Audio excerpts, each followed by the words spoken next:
Imperial Lounge presents an icon. Reggae dancehall by the beach. To be held at Imperial Lounge, 2 to 14 High Street, Margate Seafront, Kent, CT9 180. To be held on the first Saturday of each month. Your host DJ Matt. Also rotating DJs, Roddy Boone, DJ Happy, and Younger General. Doors open 8 p.m. till late. Free entry all night. Music policy, reggae, dancehall, and a touch of soul. On the first Saturday of each month. Reggae dancehall by the beach. At the Imperial Lounge Margate. Do remember you can also get VIP and Shisha booking.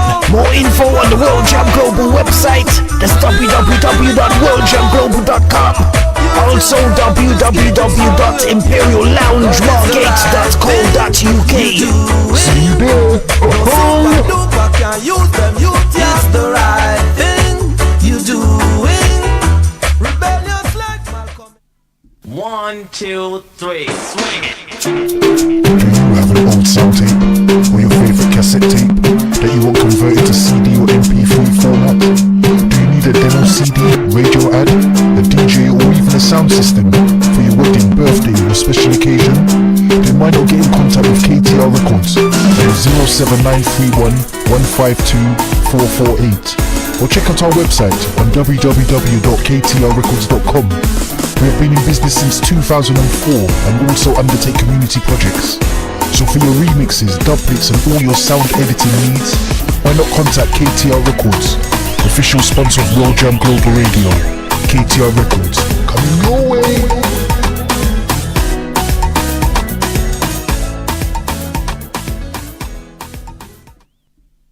Do you like music like this? Great music all the time. Or like this? The music you love.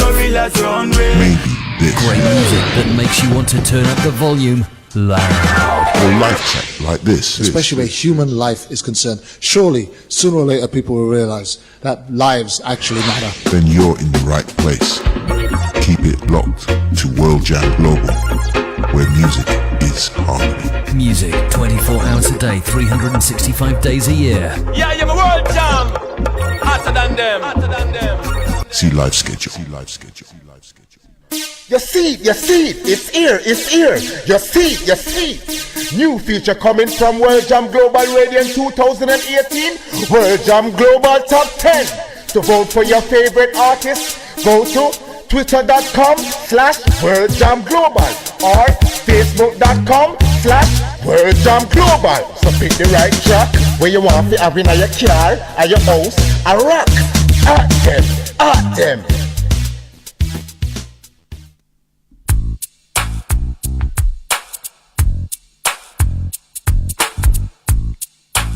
Hang tight while I do my thing. Saturday night is 6 o'clock British Mean Time. You got it. Already did my time. Time for another Issues Today on World Jam Global Radio. Stand by as I just send this stream live across the world. I paid for my crime. Already did my time. I paid for my crime. Already did my time. Kick back, get yourself a cup of coffee.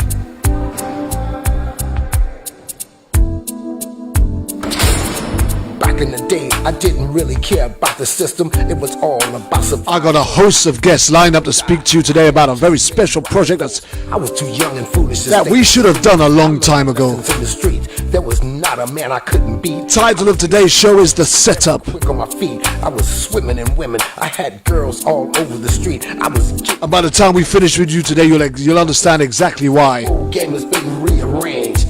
I'm a changed man, don't need no gun in my hand. It ain't about being no gangster. Life is too short to spend it all in jail. Trying to cope with this living hell. Already did my time, I paid for my crime. Already did my time, I paid for my crime. Already did my time, I paid for my crime. Already did my time, I paid for my crime. Already did my time, I paid for my crime. I was a drug dealer, sold more drugs than Superfly, but I never got high on my own supply. I'm not proud of what I had to do. That's why I'm telling. Now this Saturday we actually have 7 people, including myself, on the line. Kind of stupid shit. We have Now sit back and think it over. the son of Kendrick Gillum. That's Kendrick Gillum Jr. We have his mother, which is Shirley G. Roberts. We have his fiancée, Lachelle Olden.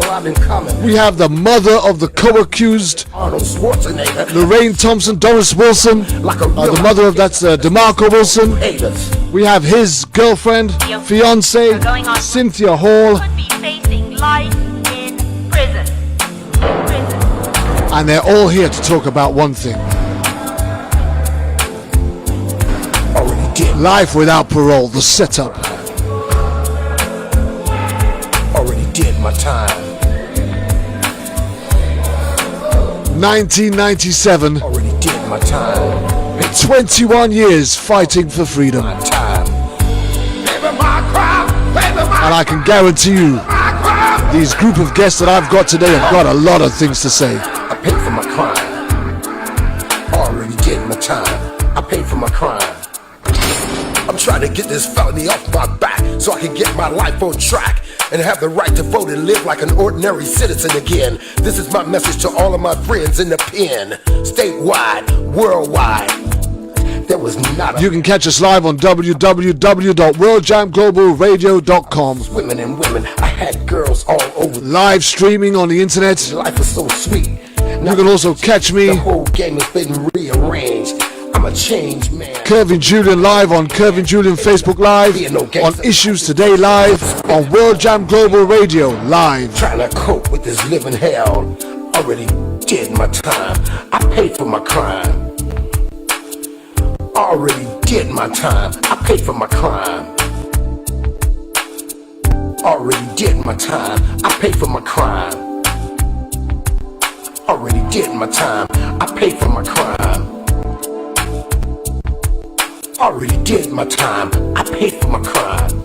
Just double checking, making sure that we're going out live right across the world. I was a drug dealer, sold more drugs than Superfly, but I never got high on my own supply. I'm not proud of what I had to do. That's why I'm telling my story to you and you. I had to repent. I must admit, I was doing all kind of stupid shit. Now sit back and Waiting in the wings, we actually got a host of speakers. I used to live, I wouldn't do it again. I was young and dumb, my brain was so numb. I was a real Forrest Gump, but I was nobody's chum. Me and Billy the Kid had a lot in common. I was the real Terminator, much meaner. Giving big shout outs to Tyrone Eddy, I'd shoot you up with Julie Cross, Jason Sadowski. especially all you haters. Already did my time. Thank you guys for joining us. Already So many more. time. Going out live across the world. It's Kervin Julian on Issues Today, Did my live on World Jam Global Radio. Are going on right now. He could be facing life in prison. Prison.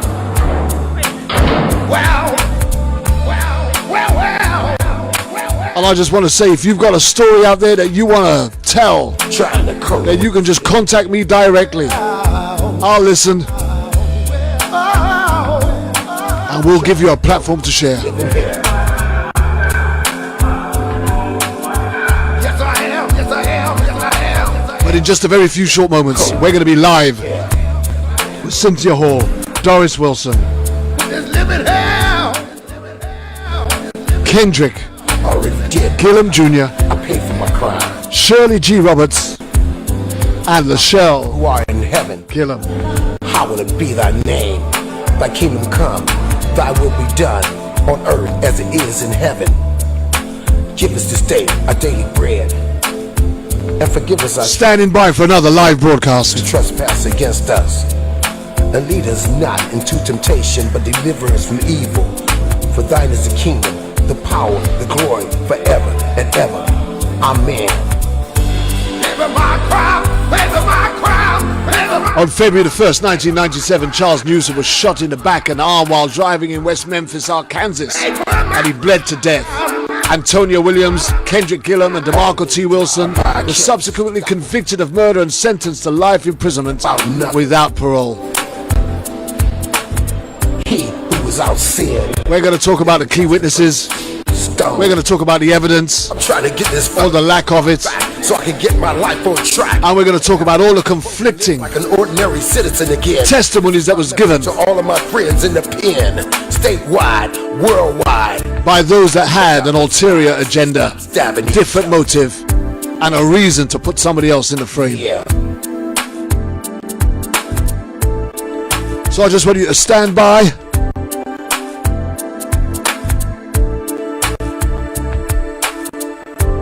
And we are going live any minute now.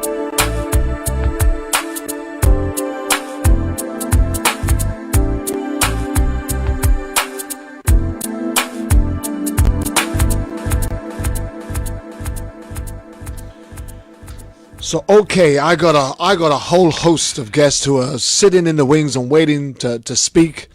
They've been champing at the bits. They've really been waiting they couldn't wait any longer. So we're gonna start first and foremost, and let me start with the fiance of Kendrick Gillum. That's Lachelle Gillum. Lachelle, do you want to just give yourself a little introduction? Tell the audience who you are, a little bit about yourself. Yes, hi, my name is Lachelle Olden. I'm 43. I live in West Memphis, Arkansas. I'm the fiance of Kendrick D. Gillum. I have known him over 23 years, and I'm seeking justice, and we're here to seek justice and fight for their freedom as well. And we have a lot of questions needs to be asked and answered of the murder of Charles Newsom, and we have evidence of letters, and we're just trying to bring them home to justice and give them back to their parents and their children and loved ones that have suffered heartache and pain over 21 years, going into the 22nd year. Amen. Lachelle, did you and Kendrick have any children before he was incarcerated? No, sir. Okay, that's not a negative, that's a positive, because at least the children don't get to suffer in all of this. We're going to be back to you very soon, Lachelle, as we go through the introductions of all the guests that we got speaking today. And next we're going to go to Cynthia Hall, who is the fiance of the co-accused alongside Kendrick Gillum, DeMarco Wilson. How are you doing, Cynthia? I'm doing fine. We're going to need you to speak up, Cynthia. Yes. That's better. I'm sorry. Can you hear me now? I can hear you now. Okay. Yes. I'm Cynthia Hall. I'm the fiance of DeMarco Wilson. I'm 29. I also reside in West Memphis, Arkansas. And for the last 2 years, I've been fighting a fight alongside of him in this case. Along with his cousin, Kendrick Gillum. We're trying to get to the truth. We're trying to get down to the bottom of this. It's been a long fight, but we're continuing that fight. We are not giving up. That is why we're talking today, talking with you, and we're hoping to bring justice to the light to this case. Okay, well, Cynthia, we're going to be back with you very, very shortly. What I'm going to try and do in a minute is I'm going to try and see if we have been having trouble getting hold of DeMarco's mother, but we're going to see if she's on the line now. Doris Wilson, are you there? Okay, we're still having a problem. She can hear us, but we can't hear her. We'll wait, and hopefully she'll get her technology sorted out, and she'll be back with us as soon as she can. In the meantime, let's just shift on over to Kendrick's mother, shall we, and introduce Shirley G. Roberts. How you doing, Shirley? Oh, I'm doing okay. Just been hardworking for the last going on 22 years. But first, I'd like to thank you, Mr. Kevin, for allowing us to take this time to inform the audience about all the things that's going on with this case. And that Kendrick Sr., he's my oldest child. And I have two other young men. And there's 11 years between Kendrick and the youngest one, and 6 years between Kendrick and the middle one. And there's a lot of things that, well, I'm sure a lot of people know and that grew up with him. Kendrick like you just said, he been incarcerated since 2001. Well, the case 2001-97. And as I say, he's my oldest son. Kendrick is compassion. Kendrick is a person that loved to joke and clown around with everybody. He's a good cook. I can remember when I would be at work, Kendrick would have the entire neighborhood over here feeding him, cooking, baking cake, frying chicken. And when I get home from work, of course, the kitchen would be clean. So that's evidence that something is wrong. But that's something they normally don't do unless they're trying to hide something. But Kendrick is like a patriarch for the family. He's the oldest grandchild between my mom and my parents rather. And he's like the big brother to all the other, my nieces and nephews. He have always have taken everyone under his wing. He's always has participated and been behind all the whomever the neighborhood kids. There's a lot I can tell you about Kendrick, but we're going to get into it about this incarceration. Yeah, we're going to get into. We are going to get into it very shortly. So we're going to get into that. And then, but we also want to try and get an understanding of what these two gentlemen was like prior to them getting involved in this. And I'm going to come to that very shortly. But thank you for that very short introduction there, Shirley. But we're going to be back with you very shortly. We also have Kendrick Gillum Jr. on the line, who is Kendrick Gillum Sr.'s son. So, how we doing, Mr. Gillum Jr.? Oh, I'm all right. How you doing? We're okay, sir. If you could just introduce yourself and just tell us just a little bit about you. I'm Kendrick Gillum Jr. I'm 24 years old. I reside in West Memphis, Arkansas. And okay. I'm trying to help free my father.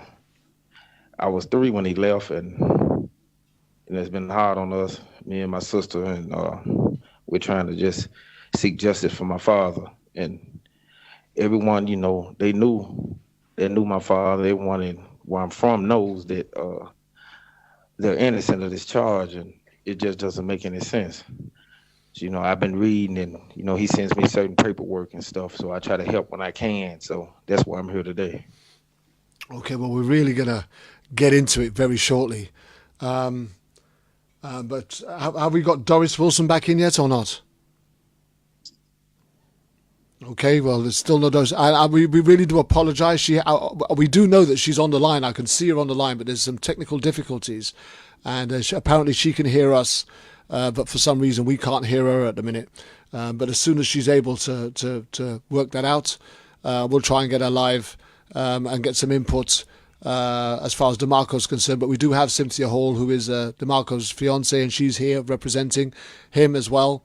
So maybe we can ask you, Cynthia, what do you know about DeMarco as a young man growing up? I don't know how long you'd been together with him and how long you'd known him for, but maybe you can give us an insight into the type of man or the type of young person that DeMarco was before he got himself incarcerated for this charge.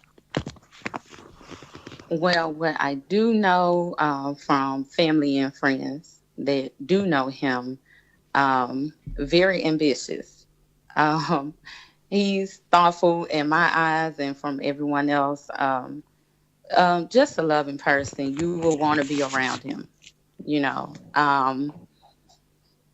It was like how he would say a surprise, because him growing up, he had a lot of dreams, what he wanted to do when he left school and pursue a lot of things. And, with that happening, this case coming upon them, it put a halt to that. And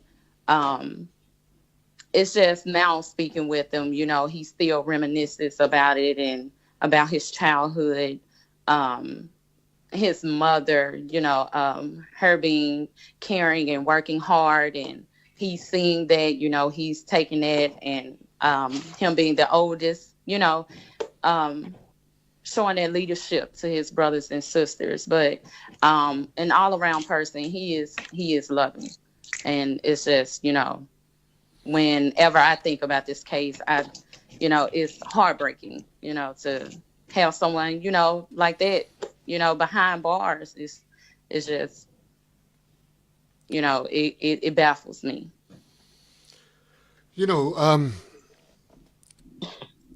For me, and I just want to double check quickly, so Doris she's come off the line now. I want to try and find out what was going on for both those individuals on the day of the alleged incident. Were they together? Were they in that area? I suppose Kendrick Jr., you said that your father sends you a lot of paperwork relating to the case, so you may have an insight as to what he might have been doing that day prior to this incident taking place. Well, my mother, she has informed me that, she constantly says that my father, he was at home with us the night it happened. Wow. And he was into it with them, with their group of guys. But my father was just, he was at home at this time. And as we go further on in the show, you'll see and understand what's going on and see the lies that the police had even helped put together and helped, just give my father a charge and took my father away from me. Cynthia, are you aware of what DeMarco was doing that day prior to the incident taking place, Charles Newsom being shot? Yes, actually. He told me he was at home with his newborn son. Actually, his son was like a month or two at that time. And, he had to be there with him. He was in the house, and, just being a regular, bystander, come to see what happened, they heard the noise or whatever. And, just like anyone else, being a human being, after the fact, you want to go and see what went on or what happened or make sure everyone is safe and all of this. And, you come into something, you're not a part of, so, but yes, at the time he was with his newborn son, so, like I said, it's just all heartbreaking, to be torn away from that. So both individuals were not together, were separate, and both had alibis for where they were at the time that this incident took place. Yes, let's just revisit that again, because on February the 1st, 1997, the report says that Charles Newsom was shot in the back and the arm while driving in Memphis, Arkansas, and bled to death. Antonio Williams, Kendrick Gillum, and DeMarco T. Wilson were subsequently convicted of murder and sentenced to life imprisonment without parole. The key witness was Frederick Ellis, who was a passenger in the car, and in his first statement to police he could not give the names of the shooters, but then a few hours later he identified Williams and Gillum. Then 5 days later, he identified Wilson and another person, who it transpired was in Kentucky at the time. In other words, the person who they claimed was with Wilson was actually in a whole nother state, so it couldn't have been him. And Ellis testified that he had known Wilson pretty much his entire life. However, Ellis and another witness, Kevin Johnson, and we're going to... Hello, welcome to Skype call testing service. After the beep, please record a message. Afterwards, your message will be played back to you. Who's just done that? Right. We've just got rid of that. I think that was Doris. We lost Cynthia and Kendrick Jr., so I'm just calling them back in again. We terribly apologise for that. I don't know where that came from, but it definitely wasn't me. Anyway, let me just continue with what I was saying. However, Ellis and another witness, Kevin Johnson, and we are going to take a real look at that very shortly, the only witnesses who identified Wilson as the shooters, or WGW as they refer to them, as the shooters, gave statements which were contradictory and also conflicted with other trial testimony. And a defense witness testified that the shooters were in another car and not on foot, whereas the state's witnesses, which were Johnson and Ellis, testified the shooters were on foot. In addition, Johnson did not give his statement until 9 days after the shooting, when he could have talked to Ellis. In other words, it sounds like the two of them have got together and fabricated the statements and manipulated their statements to make them match, or try and make them match. Ellis and Johnson were both convicted felons, and this was the third capital murder trial where Ellis testified that year. Guys, you might not believe this, but this is very true here. This was the third capital murder trial that Ellis had testified in that year. And his testimony implicating Williams, Gillum and Wilson, he had 7 charges dropped against him for his contribution to those testimonies. Now, it sounds like Mr. Ellis had more to gain from a positive or from a negative outcome, shall I say, than the co-accused. Now, we're not represented, or Williams is not represented in this particular. Guys, I've got an echo. It stopped. Thank you.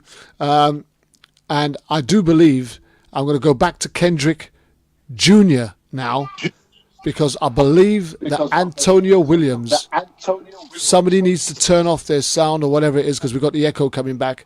Antonio Williams was present at the time that Newsom was shot. Can you clarify any of that for us, please, Kendrick Jr.? I really can't, because I really can't say what happened. But certain issues are sketchy. But I just know that my father was there. So, Carl, Kendrick, we got a lot of echo going on your call. What I suggest you do is, you may well have got 2 calls going at the same time. You need to drop those calls and then just call back into this group.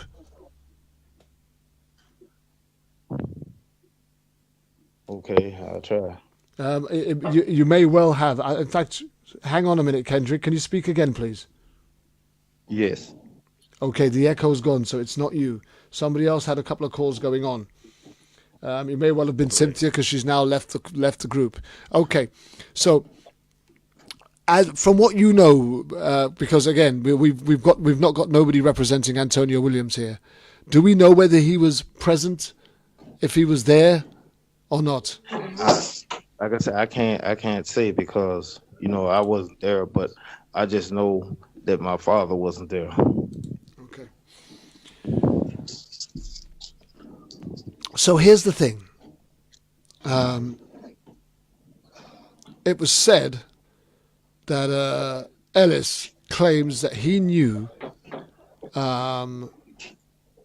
DeMarco almost his entire life.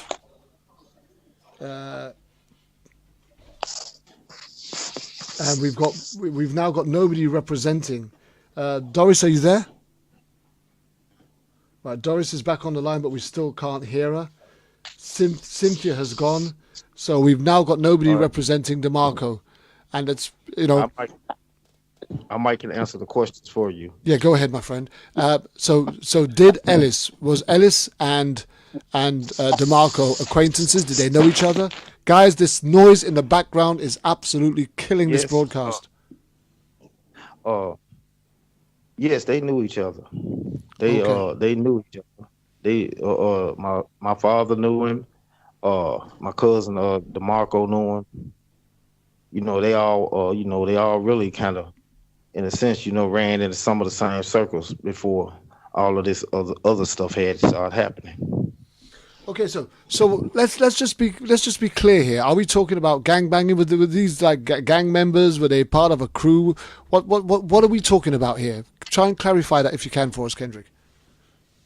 Oh well, it was like, I guess my father said it was like two neighborhoods that had got into it with each other. Okay. It was two neighborhoods that had got into it with each other. So that's basically what it was. It was two neighborhoods that had got into it with each other. And Charles Newsom was part of the other neighborhood. Well, he was part of one neighborhood, then he was part of the other neighborhood. So, but that was sort of like standard behavior and standard procedure for young kids of that age going around at that time. I can understand that. And so obviously he was a target. Is there a reason why he was shot, when he was shot, and where he was shot? Does anybody have an understanding of that? No. Well, basically, from what I know is from the paperwork, it says we just know how he was shot, not by whom, but how he was shot. I suppose, yeah, go ahead. But from what I'm saying is, from the evidence and the way it's looking, and I'm not an expert or anything, but I'm thinking from the evidence I got, it seems like someone in the car killed him. It seems like the police are hiding something, which they didn't got rid of evidence, and they didn't made like 4 different statements, and it just doesn't make sense. None of the evidence makes sense. Okay, that's pretty clear. So let's talk about what happened on the day that your father was arrested. As far as you're aware, tell us what was going on for him that day, and how did the approach by the police when they came to arrest him, how did that take place? What went on? How did that manifest itself? My father, he went to jail. Hold on, let me get this paperwork. He went to jail February the 8th, and so my father didn't get charged with the murder until like March, maybe the 19th or the 20th, while he was in jail on another charge. He was charged with the murder like the next month. Okay, so what was he under arrest or in jail for at the time when he was charged with the murder? He had a probation. It was a probation thing he had. It was a probation violation he was on. Okay, so we're not going to try and say that your father was an angel, because he obviously wasn't. But even innocent men, need to be treated fairly, right? So your father obviously had some history with local law enforcement. Did any of those charges that your father have violent connotations to them? No. It wasn't a violent charge. So he wasn't known for carrying guns. He wasn't known for shooting up the place. He wasn't known for getting himself in gang fights and stuff. He was known for all of that. Okay. He was known for all of that. So, my father was known for that. So your father at that time, was in prison for a probation violation, and while in prison, I take it then he was rearrested while in prison and then charged with the murder? Yes, he was in the county jail. He was in the county jail and on a probation thing, and the next month they brought him the capital murder charge. They brought him the capital murder charge and charged him with the capital murder of Charles Newsom. So how did he receive that? How did he react when what was his first thoughts and feelings, as far as you're aware, when that charge was put upon him? I guess he was angry. He was angry because he know he didn't do it. He didn't do it, and he was just so angry that he know that he didn't do this. And you see, you got to realize something. You know, West Memphis is notorious for a lot of crookedness. And where I'm from, it's just a lot of evil and crookedness from the people with authority, and they abuse their discretion among the citizens. And it's ridiculous of how that they could just set this stuff up. And if you really just, like I said, if we delve into this case more, you'll understand what's going on. It's terrible. It's terrible. So here's the thing, Shirley. I want to let me just go back. Who was that guy that was just going to talk there? Okay, I'm here. Okay, Shirley. So you're at home. You know that your son's no angel. He's incarcerated for a probation violation. When and how did you hear that he was now about to be charged with murder? And what was your initial reaction to that? Okay, there was a lot of shooting going on that night. And when I heard about it, and my son heard about it, someone had contacted him and told him to get his family because they was going around shooting. That was before the fact, before he was, arrested. And there had, like he said, there had been a lot of shooting going around in the neighborhood. But I would like to go back to something, like he said, the crookedness and the things that was going on during this time. Yeah, we're gonna get to the crookedness because that's going to be part of the evidence. But let's try and take it phase by phase so we get a clear understanding. So that by the time we get there, the audience are with us on this. So just try and take us around the incident that took place around the time of his arrest and your reactions and responses to it. Okay, my reaction is that whenever something was going on, a police siren or ambulance or anything that was going on, it just had me shaking and nervous. And I would just get so upset and want to know where my boys and the family, my nieces, my nephews were, because there was so much animosity going on between these two neighborhoods. But also I had got a call the night that Newsom had gotten shot for me to leave the house, which I didn't, because they didn't know if they was going to retaliate over towards, where I live, because I wasn't far from where Kendrick was living. And when I got the news about they had charged him while he was incarcerated, I was just, you just can't imagine how mother feel.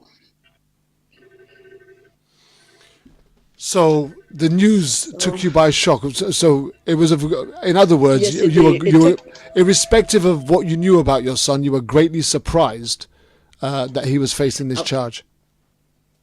Correct.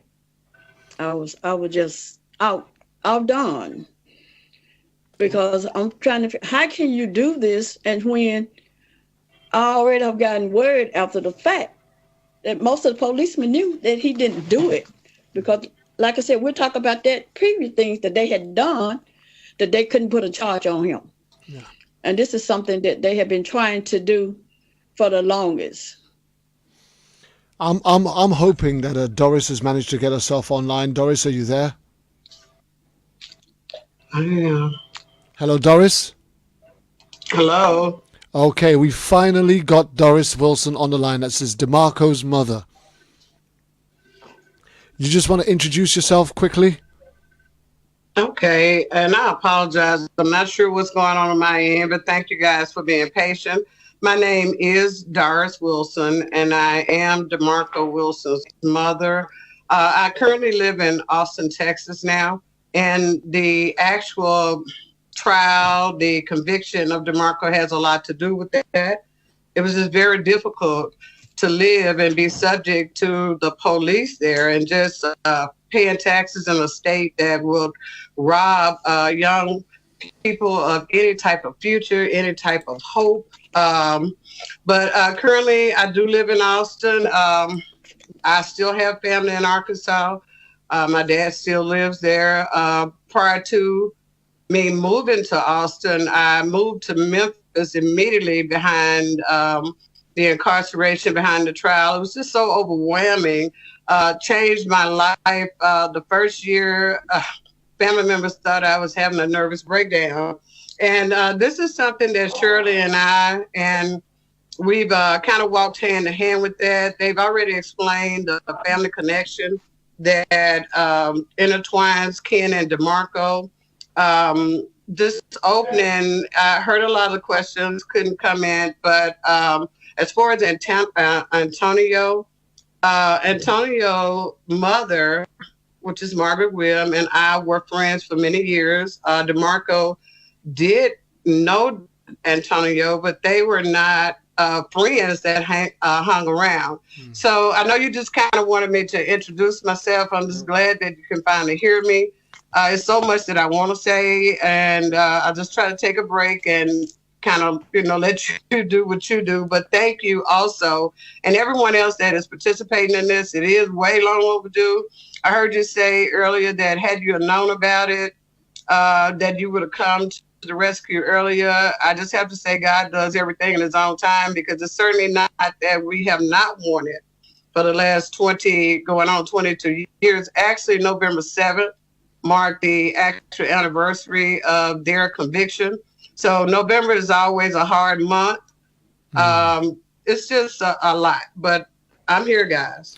Okay, well, we're really glad that you was able to get on, and we're just making up for some lost time. There's just one other question that I want to ask, and Kendrick did try to broach around it, but possibly you might be able to be a bit more clearer for us. We wanted to try and get an understanding of what DeMarco was doing on the day or the night that this took place, because I believe that they both Kendrick and DeMarco had alibis. But could you be a bit more clearer on what DeMarco was actually doing and where he was? And I think Cynthia gave us some understanding of what she thought he was doing, but maybe you might have some more information on that for us. Yes, certainly I can. Actually, that night, just like Cynthia mentioned, DeMarco was actually in the Mayfair Apartments, and it was because Vanetta, which was his girlfriend at that time, had just given birth to Marquavius. Marquavius is DeMarco's son, and Marquavius was born January 4th of that year. So he was barely not even a month old. And the reason that they were in Mayfair that night, Vanetta had actually had some difficulties behind the pregnancy. She had been in the emergency room, I think that was a Saturday. So that Thursday, she was in the emergency room, and when she got out, she wanted to be in West Memphis with her sisters, understanding that she's a female. That DeMarco really didn't know a lot about having a newborn son, as well as a mother that had difficulties with the birth. So that is the basic reason they were even in Mayfair Apartment that night. And I know that part of the statement was that they lived there. That was incorrect. Vanetta was actually a resident of Tennessee at that time. But that particular night, and it touches on something Shirley said earlier, there had been so much ongoing violence between the dispute between these group of young men. So just like Shirley, when there was and at that time, honestly, West Memphis was like a little war zone. So there were constantly shootings going on in certain areas with the back and forth dispute between these groups. So just like Shirley, when there was shooting going on, family members would call. So this particular night, but just to go back, earlier that day, me and my daughter, Renetta, had went to the apartment at Mayfair where DeMarco was staying, and had went and made baby bottles, took some cold medicine because he actually had a cold at that time, made sure that Vanetta had the things she needed, just did what I could to try to make it comfortable, understanding what she was going through, made some soup, things like that, and then we left. Later that night, my sister, who lived on the south side, of West Memphis, which she lived on 7th Street, and this was actually on the north side, which West Memphis not being that big, wasn't that great a distance. However, when all the shooting was going on, she called me, and she was like, you want to check on DeMarco, make sure he's okay. So I actually spoke to him prior to the ambulance, the police even leaving the scene. So when she alerted me of the shooting, I called, I checked on him, and he said, Mom, I was in the house, we were asleep. He said, Carla, which was the next door neighbor to the apartments where they were that night, had knocked on the door after the shooting because when Charles Newsom was shot, he ran into a parked car. The parked car was actually rented by the Nettle sister, which was the resident of the apartment they were in. So that is also why Carla alerted them, because she knew the rental car was rented by the resident. So Marco told me that when Carla knocked on the door, they came outside and they went downstairs, which all of this, if you look at what Mark Welch said in his statement, he said that when he saw DeMarco, he was getting out of the police car.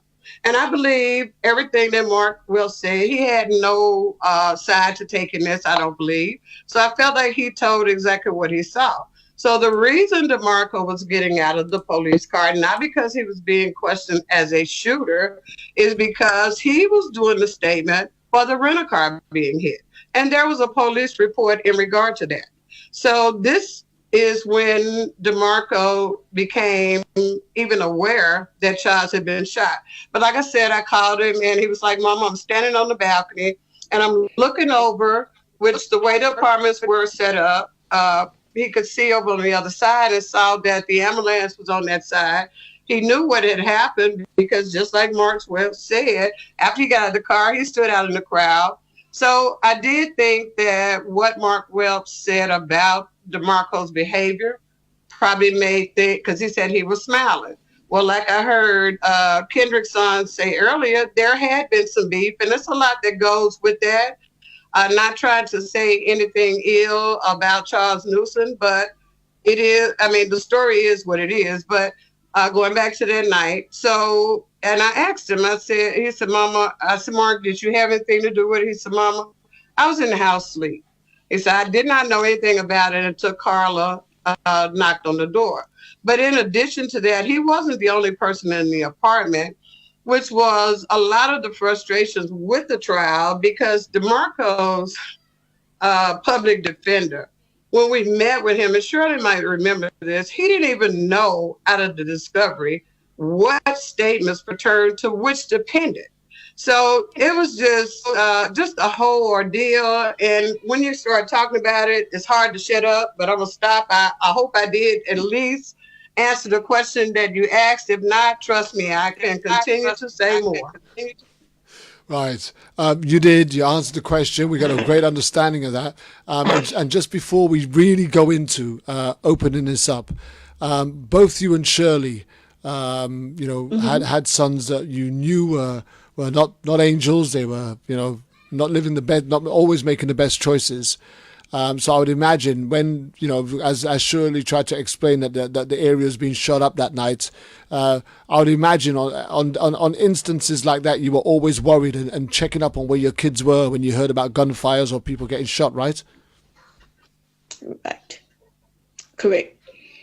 So Shirley, for you, for example, I mean, you would have been checking up every time you heard about gunshots or people being shot. You would have contacted Kendrick and kind of, are you okay? Where are you? Hope you're not involved in any of that kind of thing.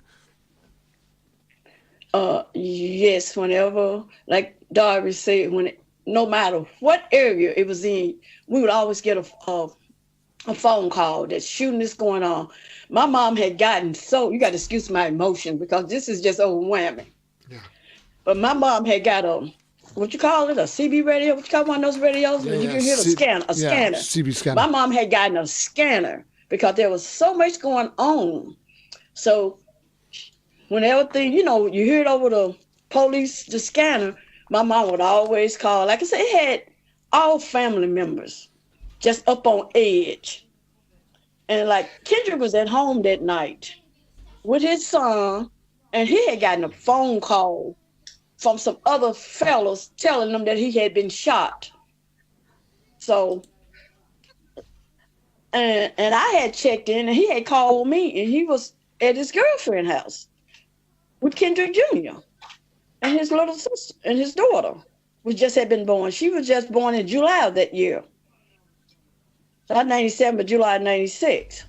So she was just, about 6 months old, 7 months at the most. Do you know, they often refer to the poorest families end up with the weakest defense.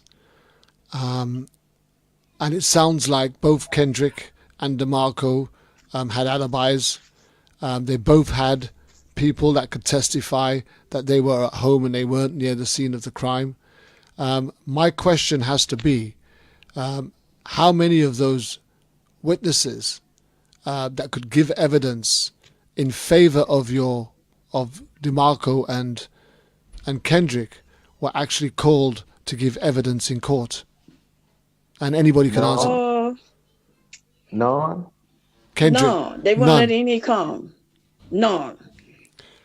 Well, on DeMarco's behalf, the attorney that represented him, Mr. Zingerhorn, even though Vanetta and her sister were in the apartment with him and could have testified on his behalf, he actually stated that he didn't want her or Vanetta or her sister nor DeMarco to testify because he didn't feel that the state had proven their case. But he did call Carla. Carla, I can't even think of her last name right now. Carla was a defense witness for DeMarco in regard to the fact that she didn't hear anyone coming up the stairs or leaving the stairs. And the way that Mayfair apartment, the building that DeMarco was in, was structured, it was a one-way in, one-way out structure, meaning all of the doors were on the front. It had a front door and a kitchen door, but it still was on the front, and it was an upstairs apartment. The stairs that led up there were like iron or metal, so there was no way, even regardless to what type of shoe you had on, that people couldn't hear people up and down the stairs. So when she was called to the stand by his defense attorney, that was the statement she gave. And the purpose of him using that statement was because if DeMarco wasn't out of the apartment prior to the shooting, how could he be one of the shooters? And one of the things, there was so much information and discovery. Creighton County actually put the case together they wanted. They did not want the actual people who knew or actually saw what happened to testify. They had pretty much, in our reality, I won't say anything about fair, because of all of the devastation of the shootings, there were people who testified that testimony carried more weight than the supposedly eyewitnesses, because there were people in the neighborhood that testified that they had to crawl on the floor. They had to hide in their homes because of riveting bullets. So because of the devastation of how the murder took place, what happened in the neighborhood, Creighton County was definitely not going to have someone convicted. And they were willing to have a guilty verdict regardless to whether the actual shooters were the people they tried. So in DeMarco's defense, as far as who could have testified for him and who did, there was also another young man that was downstairs that testified that no, DeMarco came outside when the car got hit because he was also out there checking on his car to make sure nothing was wrong.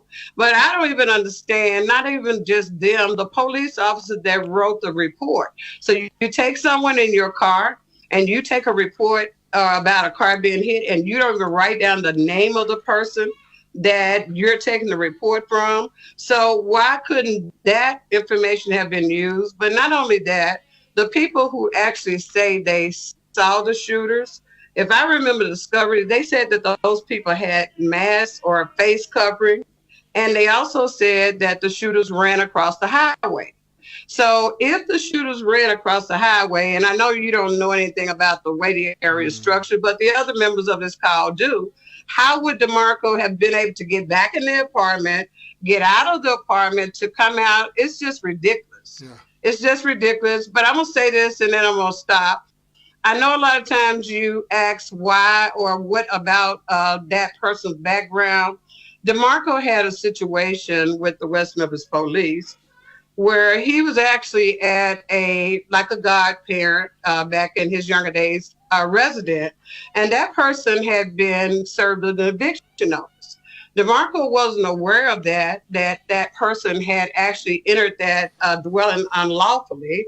But when he went there and he was visiting, which it was his godfather, the police came because the apartment managers perhaps called him because the apartment had been entered illegally.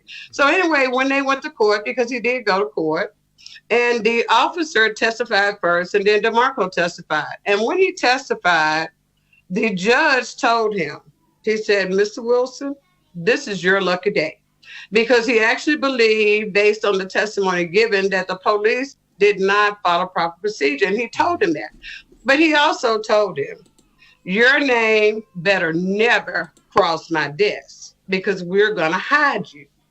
So I think at the point that they were, because when DeMarco's name was mentioned, and this is interesting to me because there was a tape recording of that investigative, that particular interrogation of that witness, and the police officer was saying, well, who you know that y'all were into it with? Well, who do you know? So how is it that the police officer has to question you like this if you're the eyewitness? So when DeMarco's name, and this is just my personal opinion, because you after 22 years, you spend days and nights trying to rationalize.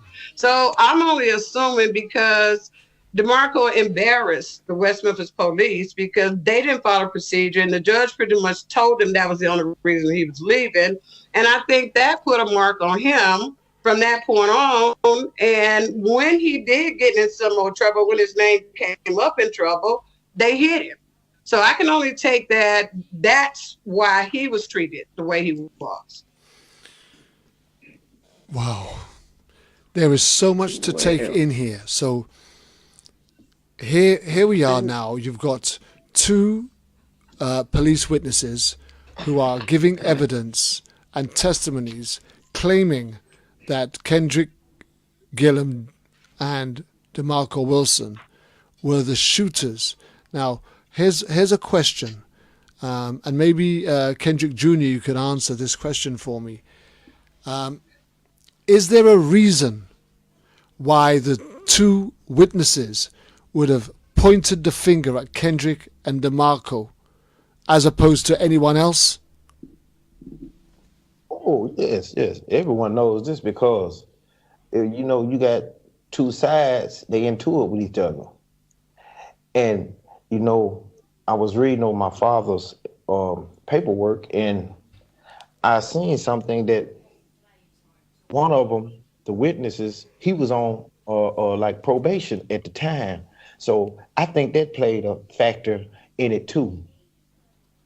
And plus, you have a police officer that was dating one of the other group's sister. So he helped further frame my father. And he also falsified documents against my father. He had even, as of recently, I seen some paperwork my father sent me that they said that they got some type of gun out of the car that was driven by my father on February the 13th. But my father got locked up February the 8th.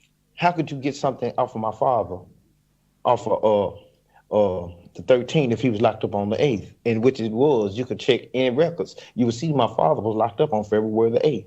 We have this paperwork, and like I said, you have to look at it. I'm trying to, it's hard to understand if your friend gets killed, you give the statement to the police. The first statement he gave police, what's his name? Ellis. Hold on, let me get this paperwork so I can read it to you. I believe it's 5 days or 9 days later. All right, Ellis' first statement to the police right after the murder was that I don't know who did it. his second statement was a couple of hours later. He said that Williams and Gillum did it. Now, he gave a third statement 5 days later. He said Gillum, Williams, Wilson, and Jackson did it. But we further found out that, guess what? Ronald Jackson, the fourth party that they said did it, he was in Kentucky at the time. So, and he also gave another statement, which was a video recorded statement saying that he didn't see who did it and he couldn't see who had guns. But I'm trying to see. But what statement would you go off of? What statement would you go off of? It doesn't make sense. And they saying that the car got hit 5 times. All right. So the paperwork, it says you had 2 bullets hit the driver's side door, 1 hit the rear bumper. Now note that the victim was shot twice, once in the right upper back and once in the forearm. Now, in the other 2 bullets, 1 hit the trunk. They saying the bullet went through the trunk, went through the back seat, went through the back of the driver's seat. It hit him in the back, in the right upper back, and ended in his lower left front, which left gunpowder residues from a firearm discharge around the entry hole on the jacket. So I'm saying this. If this bullet went through the trunk of a car, why wasn't the speaker box hit?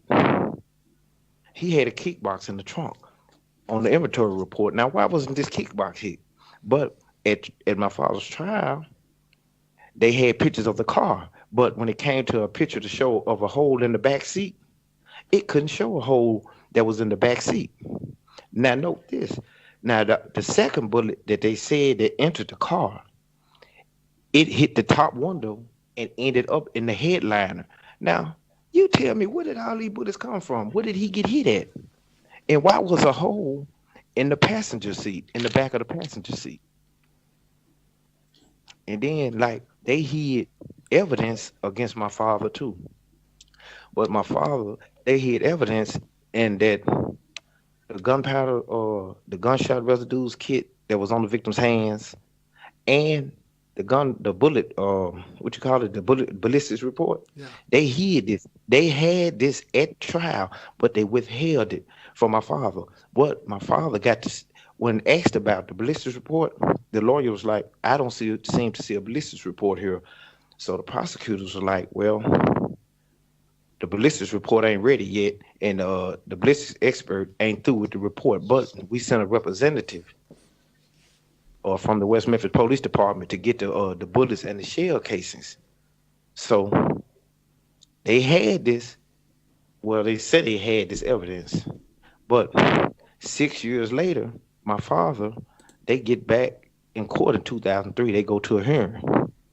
Now they got the ballistics report here and the gunshot residues kit on the victim's hands, which shows the victim had fired a gun. Now they hid this. The victim had gunpowder residue on his hands, and the ballistics report shows it was 2 weapons fired from the evidence. Now, if it was 2 weapons fired, how was 4 people standing out here or 4 people shooting to 3 people?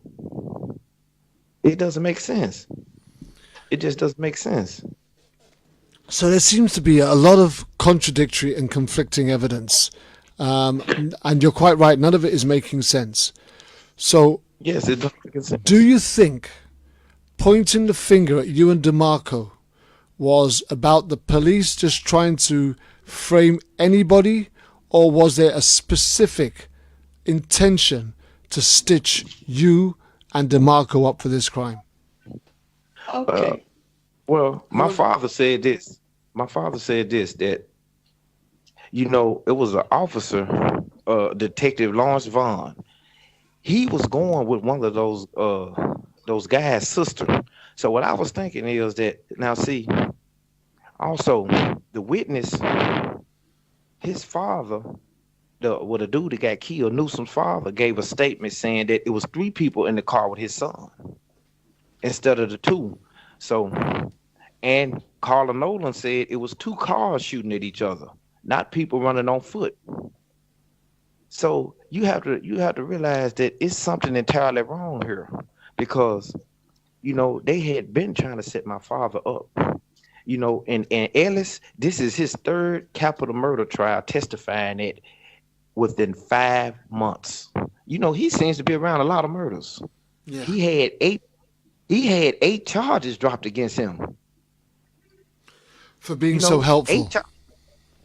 Helpful. On DeMarco's part, what I'd like to say is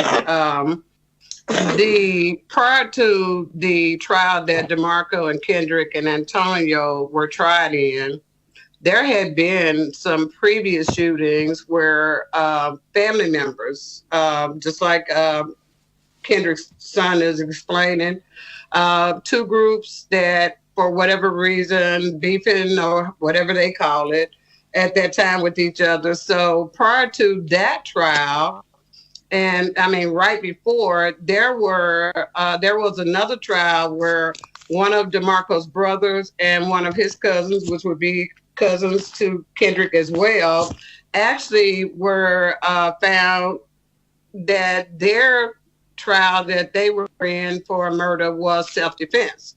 So I'm pretty sure after they got off, that Creighton County wasn't finna try another case and let it be not a conviction, because the jury felt that it was self-defense. So that's why they never actually exposed the information in regard to the gunpowder residue on Charles Newsom's hand. And that is correct that Carla Nolan testified, I couldn't remember her last name earlier, that when Charles Newsom was hit, he ran into the rental car, which was parked, and a person got out of the back seat and ran between the buildings. So it was pretty clear that because that car was being shot at, they were returning fire as well. That's obviously how Charles Newsom got shot, which is also part of the shame of the whole thing, that they're willing to allow the Newsom family not to know the truth about who actually killed him.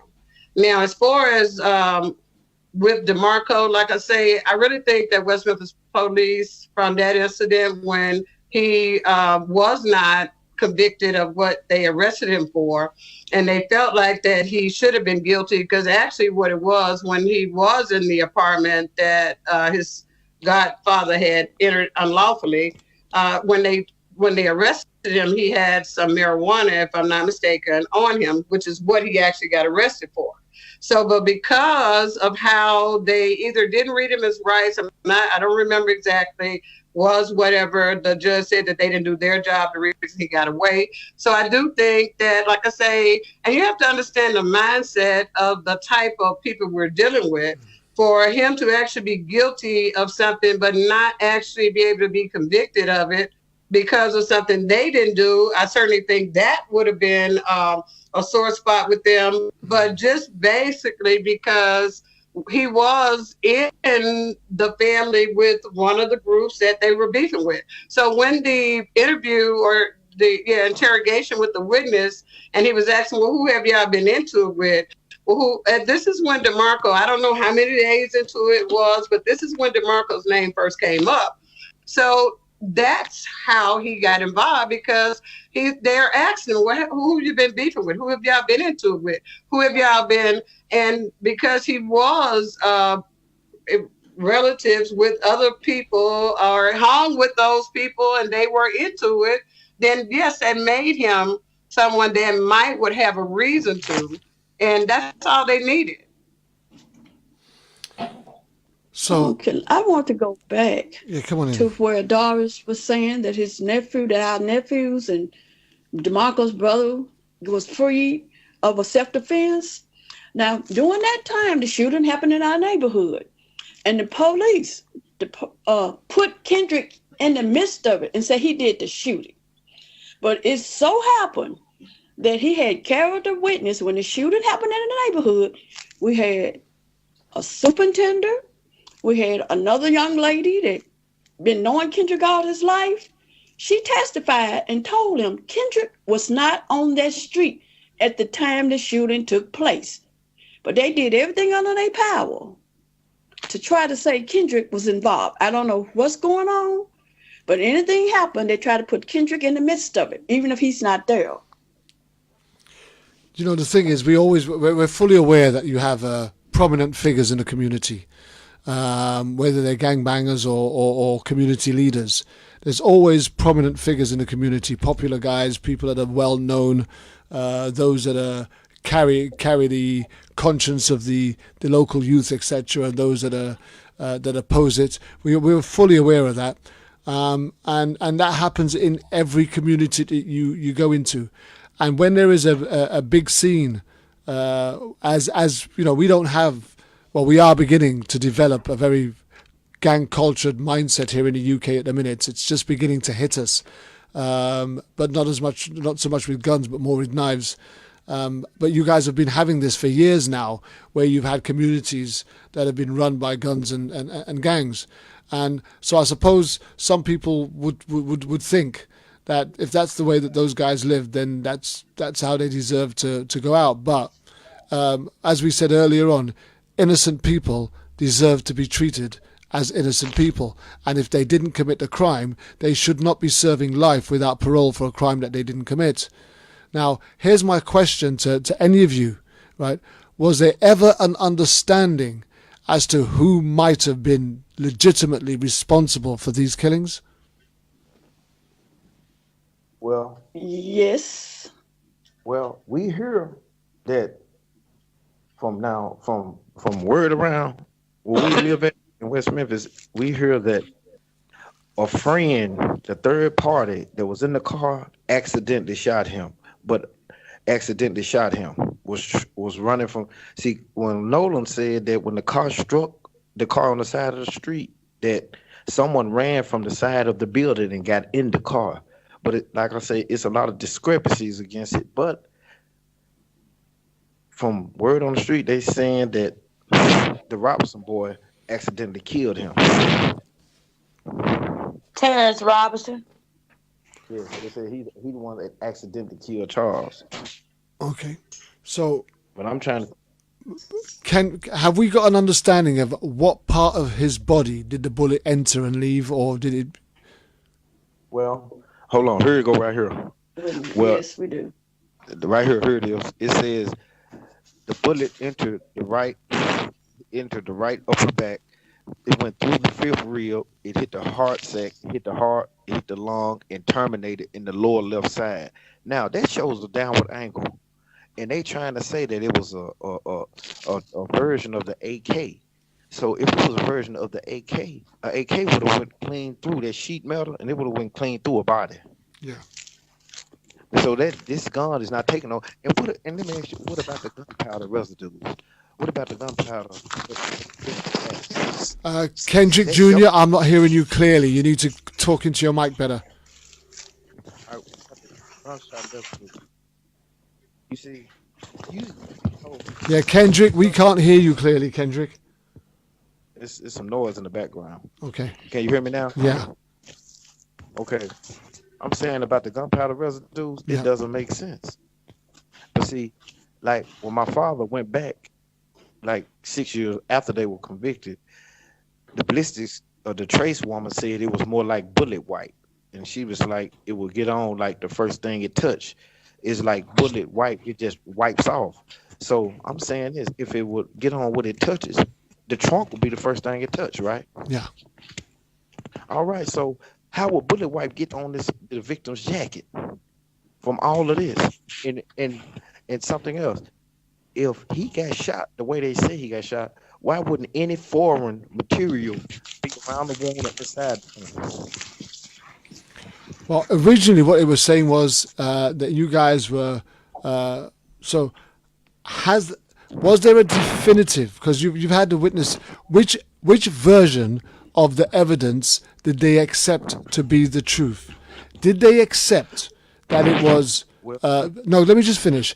Did the version they accept, which one was it? Was it the one where you guys were in another vehicle, or was it the one where you guys were on foot? Which version of the testimony evidence given by Ellis and Johnson did they accept was the way that it went down?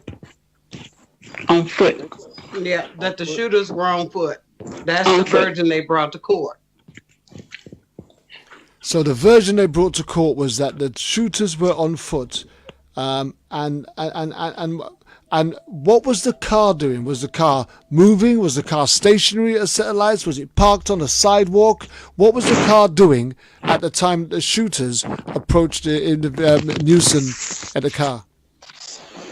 Guys, how that was brought to court is that when Charles Newsom left his mother's house, and the way the apartments were made, there was the driveway made like a L through the apartments. So he left his mother's apartment, which was at the front section, came all the way down and was exiting out. What they brought to court was that the shooters were standing behind a building, and as Charles Newsom's car approached the exit out of the apartment complex, they opened fire on the car. And then after they opened fire on the car, Charles Newsom's it would have had to been a right, I think he would have been making, and coming out of the complex. And that's where he, before he actually got out of the complex, that's where he hit the parked car at. So that's what I meant earlier, that according to the witnesses they brought, when the shooters opened fire on the car, they took out running across the highway. So to have taken out running across the highway, it would have put them at least to get back, unless they walk back, even walking back, it would have been like a 2-block radius to go around. So, like I said, in the discovery, there were many different versions from the people that gave a testimony, but they selected the one that supported the case that they wanted to bring.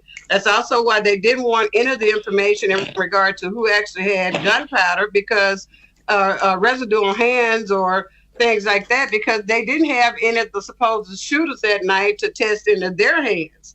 Yeah. So, looking at this evidence that was being brought into court, right, you've got 3 young men who are being charged with murder, right? Right. You had individuals that could give evidence and alibis for DeMarco and Kendrick in particular.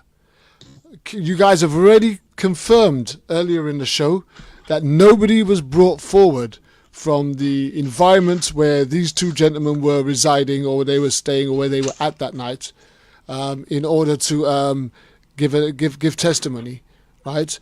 Was that a failure of the defense lawyer, or was that the prosecutioner that didn't allow the evidence to come through? A lot of it, I think, was a failure of the public defender.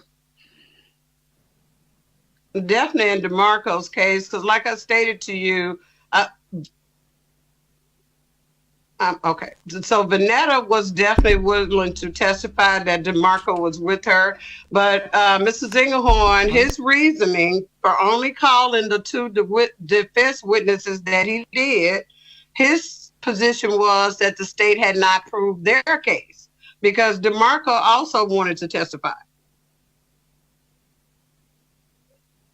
DeMarco wanted to testify, but they didn't allow him to, or?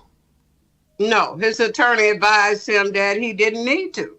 He actually, before the trial, Shirley and I met with these public defenders several times before the actual trial. So all of these things were being discussed, what type of strategy, who they were going to call, because we were trying to do all that we could to make sure that the proper evidence was presented in court that would have shown that they were not guilty. And I just want to clearly say that I'm not so much, and I think it is sad that people in positions that have the authority, to have the knowledge, that have the power to make sure cases are properly investigated, to make sure proper charges are filed against the guilty. I don't have a problem with that. And the position that we're taking for Kendrick's family and for DeMarco's family is, regardless to whether it was gunpowder residue on Charles Newsom's hand, regardless to whether the shooters was in a car or on the ground, Kendrick Gillum and DeMarco Wilson, and I'm sure Antonia Williams' family feel the same way, but we're just standing to say they didn't have anything to do with it. Regards to how Charles Newsom was murdered, they had no part in it, period. It's in the state. They know because there were policemen. There was statement from his father that's going around. They had gone around, and statement from his sister stating that they know they did not do that. Those are statements we have been hearing for the last 21 years.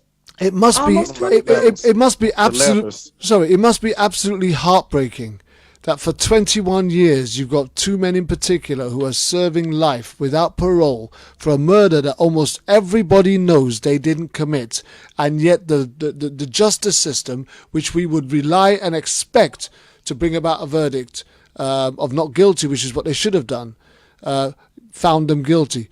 What was the? You see, for me, I'm trying to work out why would the defense not allow DeMarco to give evidence for himself, and was Kendrick allowed to give evidence? None of the defendants testified. None of them testified, and they came up that they did not need to because they did not even have evidence. The point I'm making is this: it is often accepted that when somebody refuses to give evidence, it implies or it gives a jury, right, the perception of guilt. So it's common knowledge, it's common practice, it's a common perception that if you have somebody who is on trial for a serious offence and they refuse to give evidence and allow themselves to be cross-examined, it normally implies that they might be guilty. So why wouldn't the defense allow them to give evidence, and why didn't somebody else step in and warn them the consequences of them not giving evidence? Because not giving evidence almost implies that they're guilty. Did anybody not warn them? Well, I really actually did not want DeMarco to go to court with Mr. Zingerhorn after we met with him. I really knew then he was unprepared. DeMarco explained that they were experiencing such, the conditions in the county was so terrible. They were being, they were putting tear gas in the area where they were being housed. It was hot. In the summer, they didn't have proper air. And I begged him, DeMarco, do not go to court with this man. Let's just try to wait it out. Let me try to get you an attorney. And his words to me, and we've talked about this several times, he was like, the conditions here are so terrible, Mom. I just want to go ahead and go to court. Even if they find me guilty, it'll be better to get out of here. So being young, I'm sure he didn't realize. One of the things we haven't mentioned, they tried to give these gentlemen, young men, the opportunity for a plea for 7 years, as long as they were willing to turn evidence on the other. And DeMarco's reasons for not taking the plea was he couldn't give evidence against Kendrick or Antonio because he didn't have any knowledge about it. Now, and even to this day, we talk about these things, of course, when we visit. He doesn't regret that, even though he would have been home a long time ago, because he would have had to lie about it. And he refused to lie that they were guilty just to get 7 years. But the thing that I want to say is it still has a lot to do with Creighton County. It has a lot to do with Arkansas. It has a lot to do with Arkansas does have some private-owned prisons where the state gets paid to house inmates. I know when DeMarco first was incarcerated because he was young, he was in one of them. So when you have the type of area that sees people as a commodity, I would think, over actually human being, I mean, that's just my perception, then the rights or the just to be treated fairly has no merit, of course, when it comes down to greed and profit. But the most terrifying thing for me is, and even with the most recent appeal that DeMarco has a lawyer that has been working for him, trying his best, that he did. We had a hearing in Creighton County. It's been a little over a year and a half now. And part of that hearing was for Mr. Lupin, that's the attorney. He wanted to get into record all the things that Kendrick's son has been telling you about the ballistic report and about all of the discrepancies. And one of the things that came up was the signature in regard to who picked up the report. The detective testified on the most recent hearing that the signature wasn't even his. So when you are dealing with people that go to this extreme to get the end results they want, you can't explain it. Yeah. Because it's beyond rational, reasonable thinking. So that's why it's so far the imagination that it could be to this extent. But the bottom line of what I'm trying to say, there have been enough petitions filed, enough things that have been brought to the light in the state of Arkansas that should have had these men out long time ago. But they're not going to ever admit openly the things that they've done, because admitting it openly would mean what we're talking about now, that they knew from the beginning that they were never guilty. And this is why the fight has been so hard and so devastating. And Shirley, I feel your pain. I think I'm just so angry and just so glad to finally have an opportunity to say something to someone that's willing to listen, that I can't even be in tears over it, because I'm so enraged over it, and enraged in the sense that, and I'm going to say this and I'm going to stop. I have a job where I had to raise my hand and take an oath that I would uphold the requirements of that job. And I understand each and every position for the people that have caused this type of nightmare in our life also had that obligation. The police, attorneys, judges. So the whole issue goes beyond just these young men, because it's so widespread in this country, in this world. So the issue is that people will take an oath to stand for what's right and not uphold that oath.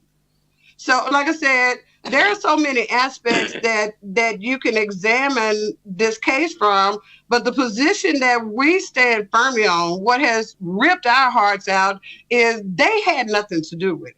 Yeah. Regardless to what kind of case they put together, regardless to whatever reason they felt that they would be a candidate, they didn't do it. Let me just quickly slip over to Kendrick Jr.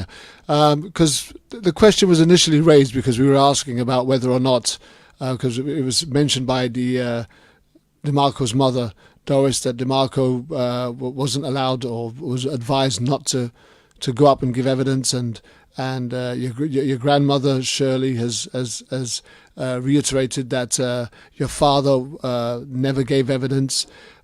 In your communications and conversations with your father, did you get an understanding as to what he was advised and how he felt about the advice he was given, and whether or not he wanted to give evidence or he preferred not to?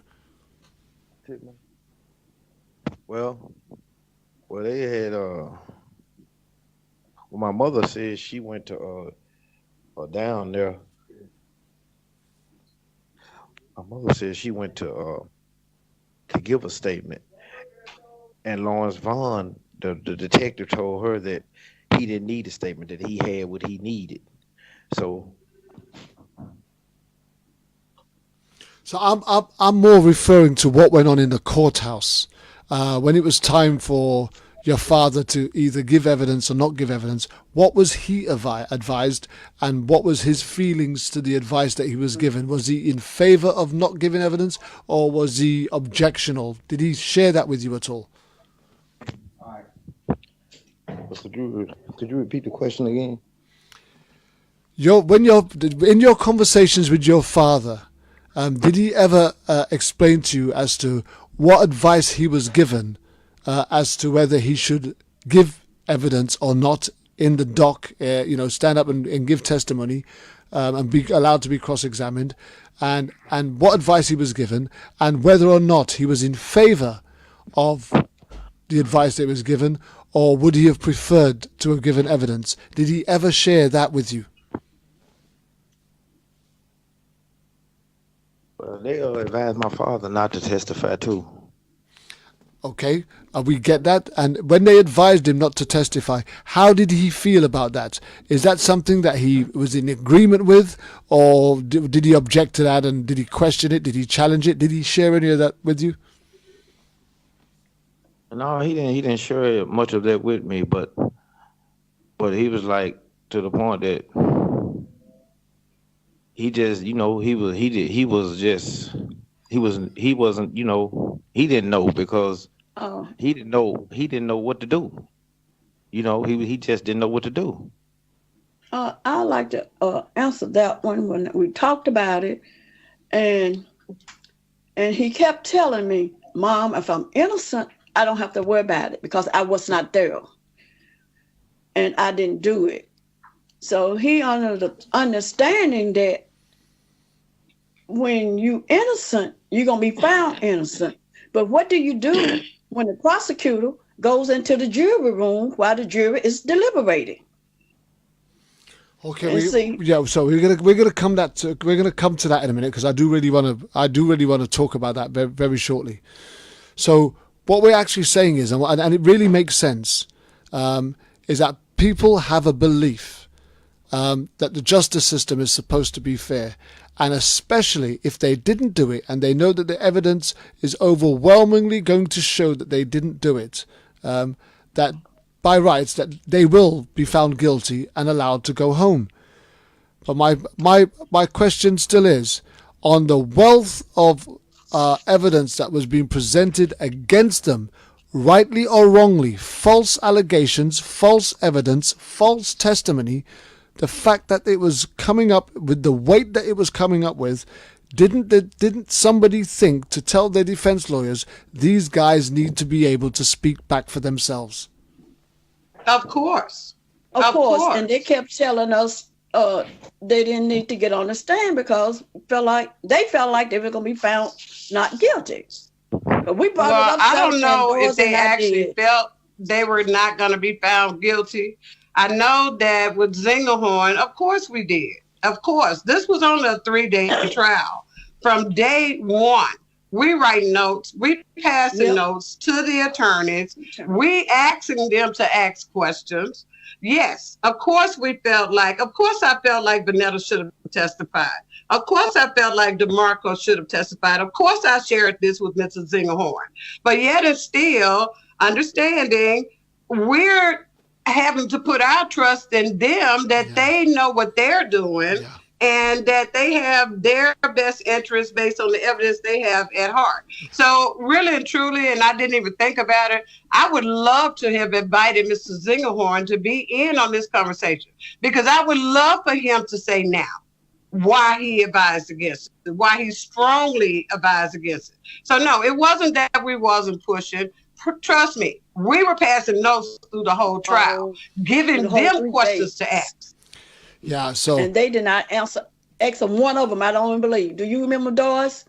Well, some of the questions that was passed to Mrs. Zingerhorn, he did ask, because if you say to me that I've known you my whole life, I can't get around this.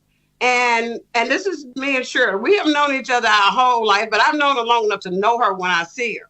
If I saw that Shirley did something and I know that I know her, how can I not tell the police when or vice versa? She's my friend and I know who did it. Why would I not immediately as soon as the police get there? But the thing of it is, and trust me, after 21, 22 years of taking this around in my head and my heart, the reason it's not going to ever make sense, the part that the public defenders played in it, they played their part. So whether they were actually working for the state who paid them or the defendants they were supposed to be representing, that's going to have to be their story. As far as what I could see, DeMarco didn't get a fair trial. He didn't have proper representation. It is one of the most painful parts of this situation is that I allowed him to go into court with that man when I knew he didn't even know which statements that were being given that even pertained to him. So yes, I take full responsibility that was probably the worst part, other than him even being arrested for it. But him, like Kendrick, I know felt believing that because he didn't do it, that the truth would come out and that he would not be convicted. But yes, he wanted to testify, and yes, his attorney strongly, but not just, like I said, the other witnesses that were in the apartment as well. So this is information that even to this day, those people will still say that because that's what it was. So maybe we'll get a chance to do it again, and maybe Mr. Zingerhorn will be willing to participate, and maybe he can tell us why. Yeah, you see, that's what I was trying to get across. I wanted to hear you lot say that you insisted on certain questions being asked, that you insisted that it was their right to testify, get up in the box and speak for themselves. Because one of the things that we found, I've been doing this show for over 4 years, and this is 52 weeks a year, and so we're talking about over 200 cases I've had come through. So I would consider myself almost an expert now, very much so. So one of the things that we've come across, and that's been highlighted on numerous occasions that we've done these trials, is the lack of quality representations that these individuals have had that have cost them their liberty. And you're talking about when you're dealing with public defenders, you're talking about people that are not experienced in dealing with murder trials and dealing with what the way that they should be approaching this and what's relative and pertinent to that particular the individuals that they represent in that particular type of case. It'd be like somebody who was experienced in shoplifting, so to speak, taking on a murder case. Or it'd be like somebody who's an expert at foot surgery trying to do a brain transplant. And we're talking about people that are not as experienced in dealing with that kind of high-profile charge where a man's liberty is at stake and somebody may go to life. And don't forget, there are some states where for the charge that they were charged with, they would have been looking at the death sentence. They could have been, if that had been in a different state, in a different city, these guys could have been looking at death row or a death sentence. So the importance of trying to make sure that you've got the right representation and that your defense lawyer is actually serving you and not himself and the state, right, is paramount. So I wanted to give you guys an opportunity to get across just how much you try to press the defense lawyers to represent your sons better, and they didn't. Because what we're seeing here is quite evidently very, very poor and bad representation by the defense lawyer. Now, I want to go to Kendrick Jr., because I'm sure your father must have spoken to you about how he felt as he was sitting there and hearing the evidence that was being given against him, and yet he wasn't being given an opportunity to respond. Did he ever explain to you how he felt about not being able to respond to some of these allegations and questions and suggestions that were being made about him? Well, we had my grandmother. She took me to visit my father, and so we always talk about the case, me, him, my grandma, when I was going to see him. So, and it's one witness that it really got to my father, and it was a guy by the name of Jeff Caden. And so he was one of the jailhouse, I guess what you call it, a jailhouse snitch. So he gave testimony that he heard my father said that he shot one guy and the name of Newsom came up or something. So he said my father said that he went and shot the car up in a drive-by with a shotgun. But so it really aided my father. It really aided my father that they would go to, these extremes. But so the funny thing is that it's like a couple of years ago, my father was like, hey, he got some letters from Jeff Caden saying that he was sorry for lying on him. And let me speak on what you're asking, because what I can tell you is this. The very first petition they filed to get back in court after they found out that the ballistic report and that information was available. Those three young men represented themselves better that day than they were represented by the defense attorneys in the trial. The shame of it was that there was no jury there. The only people that were there were the officials, the prosecutor, even the Attorney General for the state of Arkansas was there. And I'm sure there is a copy of that petition available. I've tried to get some of that information online, and Shirley, you might have a copy. I'm sure I do. I don't have it with me. You have that trial where they represent. When I tell you, these young men asked the questions that the lawyers didn't ask. But the point of it is they were in the room with the prosecutors, the judge, who I can't even remember, people who had made up their mind. This is a done deal. Y'all got convicted. That's it. But could you hear that? You would realize exactly, or you would have the answer that you're asking, and Kendrick Jr. Not really understanding. That's when I want to come in and say, yes, they realized how they had lost their right opportunity to speak when it really counted the most, because I'm telling you, they defended themselves and they defended the evidence and they asked the questions that the attorneys, and I was prouder, even though they didn't get the results that they deserved, I was much prouder of how they represented themselves than how they were represented in the original trial. But it goes back to DeMarco was 19. I hold myself more responsible than his decision. I listened to him with my heart, knowing better is what I'm telling you. I knew that he had no chance. The only thing I was hoping on was the grace of God, because I knew that man had no idea of anything to defend DeMarco with. So yes, I'm sure all three of them regret to this day. And the reason I feel confident in answering that this way is because of how they represented themselves when they didn't have to depend on the attorneys.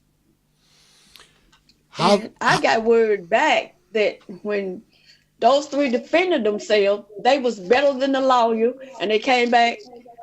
Even the prosecuting attorney came back and told Kendrick father how well he represented, that they did.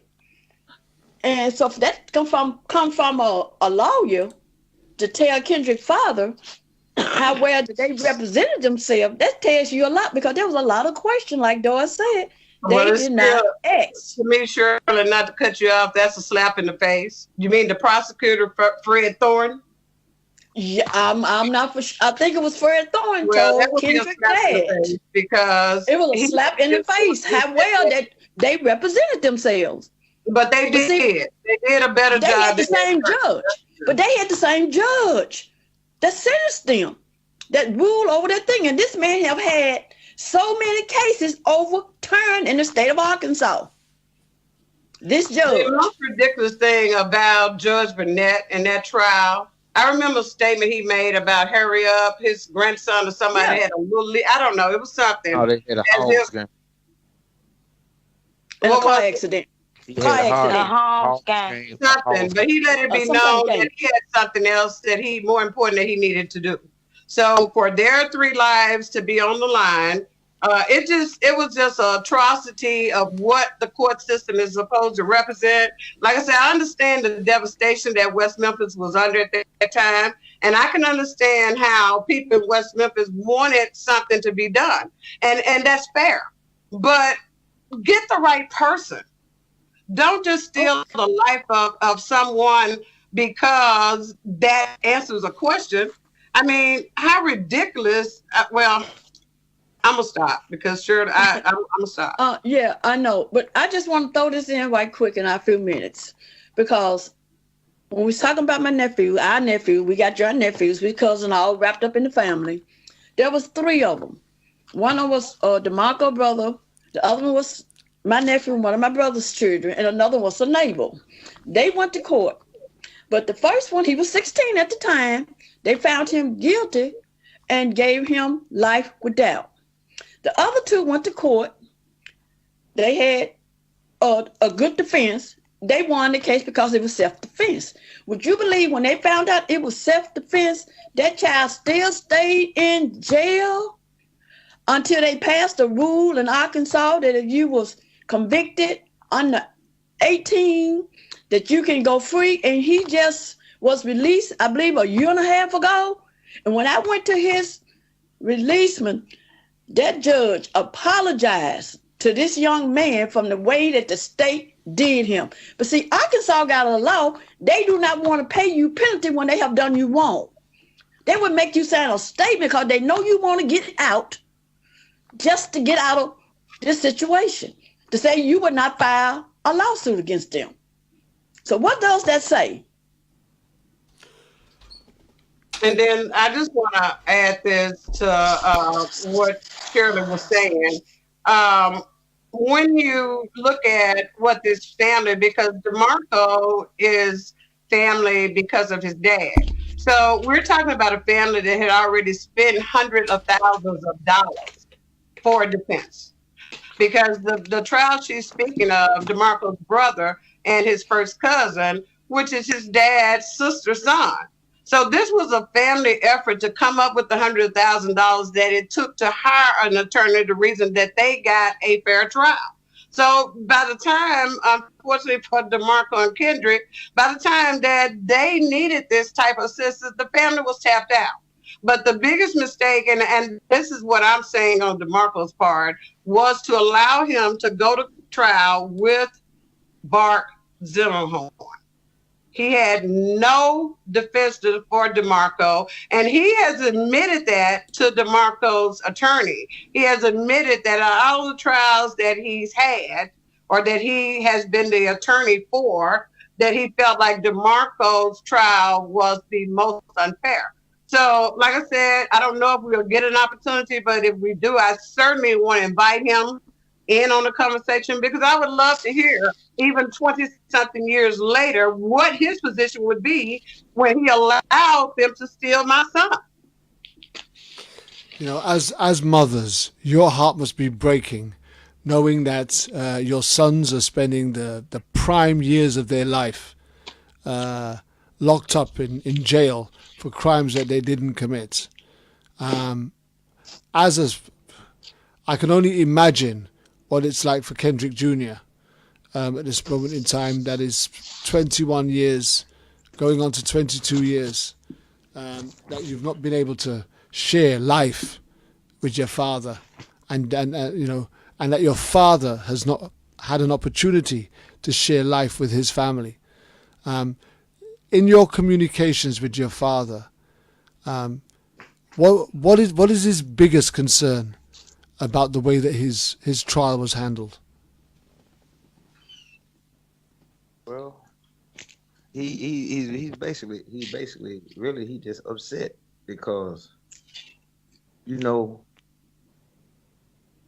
when people be able to do whatever they want to you, and it costs you your life, and then it took my father away from me, and him away from us, me and my sisters, and my other brother. So it hurt him, because my dad was a good dad to us. Well, my mother always tell me how much time my father was spending with us, and it hurt him. It hurt him very deeply, and you have to realize that I'm trying to fight and trying to get my father back. I have kids, and my father hasn't even held one of my kids yet. So I know he's upset about this also. Yeah. And I'm constantly fighting, and we're trying to hope that we can get something did so we can get help to my father and my cousin. We trying to get them home. We're trying to get these guys home. And it's the same judge, even the same judge that was in the West Memphis 3 case. And and these folks know that these dudes were innocent, and they made them sign some type of plea before they could get out so they wouldn't sue them. You got to realize, if You have to bring these folks. You're gonna have to bring them to the light. You're gonna have to expose these people. Somebody is gonna have to do something. It's so much more to this case. It's just so much more to this case. I'm talking. It's just so much more to this case. Here's the thing, Kendrick Jr. In your father's opinion, and obviously your family members as well, as you look back on the 21 years that Kendrick Sr. has spent behind bars, and you think about the trial, you think about the offence, you think about the investigation, where does the level of blame for corruption lie? Is it with the prosecution or is it with the police? I would say both, because I've read my father's paperwork, and the corruption, it lies deep within both. I would say it lies with both of them. They've both corroborated with each other in order to bring about a false conviction, right? Yes, that's correct. Yes, even when they had to go as far as getting a guy named Jeff Caton to lie and write a statement. That's the same guy that was writing to make contact with Kendrick when he was incarcerated in Marion. And I even made contact with him after I found out he was incarcerated. I went visit him, and he just was so apologetic. He kept going on and on and on. He was sorry, and Detective Vaughn had coached him into what to say in order to pin this case, this murder charge on them. And he was literally beaten. And when they found out that he was making contact with Kendrick, he was beaten so bad that they left this man nine hours before they even got him medical attention. And he as I went visit him and I was talking to him, he was telling me that now he fears for his life because he's back incarcerated again. They got him back down there. Now they got him up in the medical side so he can be out of population, because he said he feared for his life, and he honestly believed that Mike Allen, that's one of the officers that was dealing with this case, had him beaten. And and they beat him so bad that he was put into a coma, and this man has literally lost the use of his left side, and some of his memory is gone, but he always stated that he will never forget how they made him lie, and he's sorry for it. And he said he wrote affidavits, but no one never came to get him. And he also stated that he would do anything and willing to do anything to bring them home. DeMarco Wilson, lawyer Lupin, even I made contact with him. He even went and made a visit with him. And Jeffrey Caton was telling him that he did say that he would help and he want the truth out, and he don't care what happened to him, but he just feel real threatened now today. He's still incarcerated in Marion County right now. I was going to see him, but I went the first time I went. It took like an hour before I got my visitation, and we talked for a long period of time. And he was continuing to say how he tell the family that he's sorry, and he hoped that they forgive him, and he's sorry how he let the prosecutor and the detective and the police talk him into line, and they literally made a deal with him, because during that time when he was incarcerated, while Kendrick was locked up during his trial, they went to him. Detective Vaughn went to him himself. And they offered him. Detective Vaughn was the one who coached him to what to say. And Jeff Caton said that that Thorne, the prosecutor attorney, he offered him a deal. Instead of going to prison, that he would go to a program to get boot camp. And he said that's what they did. But he felt so bad and it stayed on his heart that he lied, and he want them home. And he wrote several letters to Kendrick, which his mom has the originals now, but I have copies of them. And I also have a letter from Jeff Caton about a week ago that he wrote me and asked where I was and why I have not been back to see him. And he waiting on Wilson lawyer Bill Lupin to come and visit, to come and try to help get him out so he can write a statement, do affidavits for Ken. But he's willing to talk. But And I told him, no, I haven't set up another visit because I had set up the second visit after I did the first one. I set that visit up, but as I was down there, I waited, and he never came out. But as I noticed when I went down there the second time to visit him, that 2 officers was watching me. They watched me the whole time when I entered into the building to go do my visit, and I waited there for like an hour, and he never came out. So I left back out, and as I left out, it was one officer standing watching me walk back to my car, and there was another officer. He was just standing there like he was like they knew something. So I called back inside the jailhouse in Marion, Arkansas, and spoke with the visitation lady as it was my visit. I asked why my visit was terminated, and she said, I don't know, but they terminated your visit. So that's when I wrote to Kendrick, and I was telling him about it, and we just thought something was wasn't right going on, and I had spoke with Kendrick's mom about it.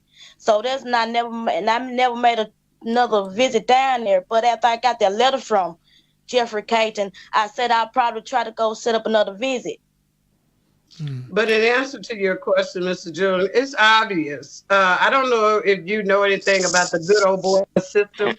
Creighton County operates under the good old boy system.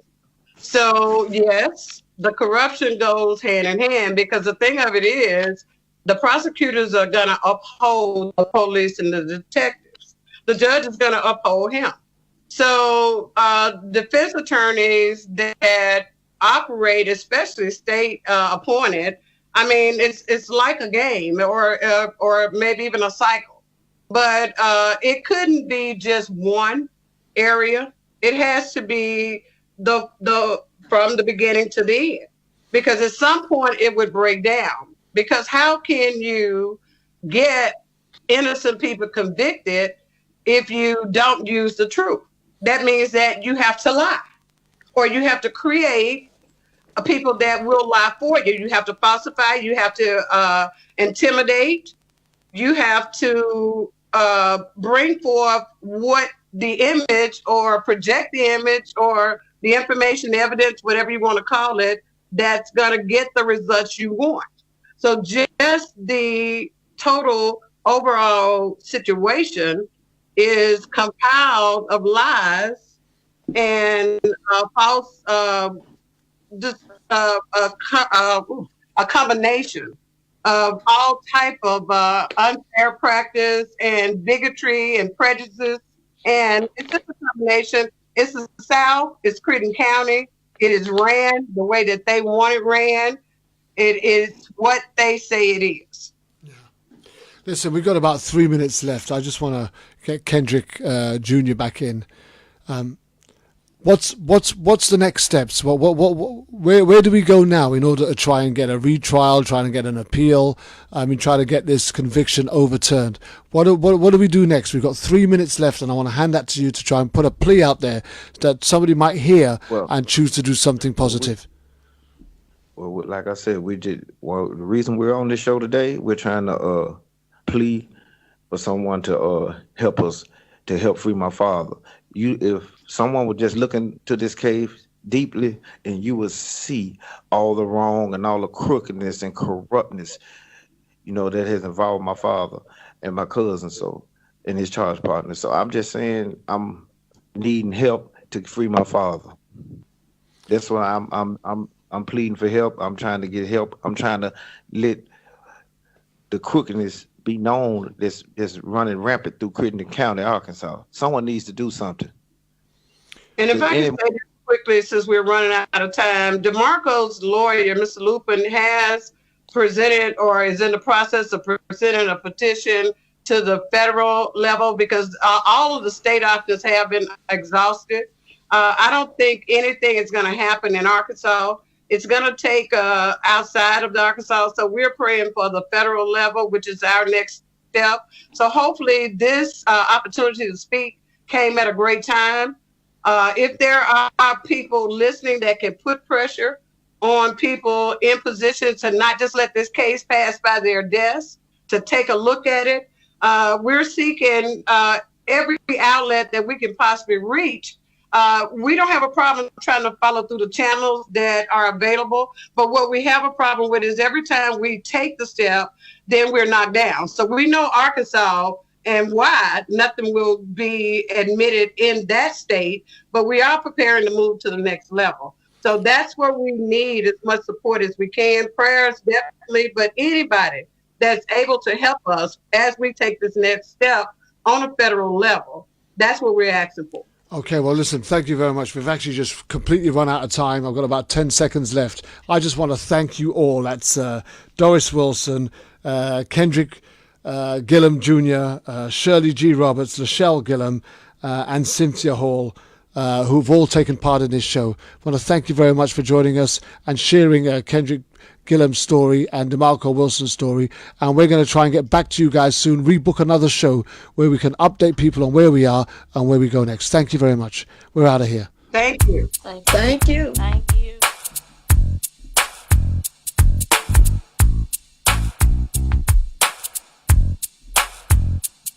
Already did my time. I paid for my crime.